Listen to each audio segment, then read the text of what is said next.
சென்னையின் மங்களமான காலை. புனிதா தனது நீண்ட கூந்தலுடன் தன் கண்களால் பேசும் ஒரு அழகான பெண். அவள் வாழ்க்கை ஒரு சாதாரண பெண்ணின் கதையாகத் தோன்றினாலும் அவள் கனவுகள் அதை விசித்திரமாக மாற்றின.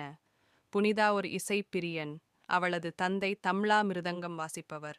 சிறுவயதிலிருந்து அவளுக்கு கர்நாடக சங்கீதத்தில் நாட்டம் இருந்தது.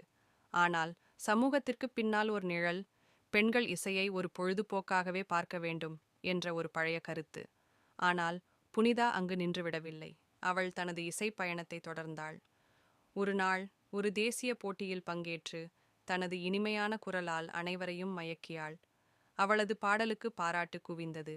அவள் வெற்றி பெற்ற பின்னரும் தனது சிறப்பை தன் குடும்பத்திற்காக மட்டுமே பயன்படுத்தவில்லை, ஏழை மாணவிகளுக்கு இசை கற்றுக் கொடுக்கத் தொடங்கினாள்.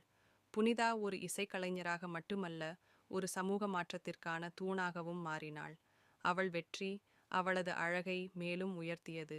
ஒருவரது அழகு அவருடைய கனவுகளால் நிறைவேறும் என்பதற்கான ஒரு ஜீவந்த சான்றாக புனிதா மாறினாள்.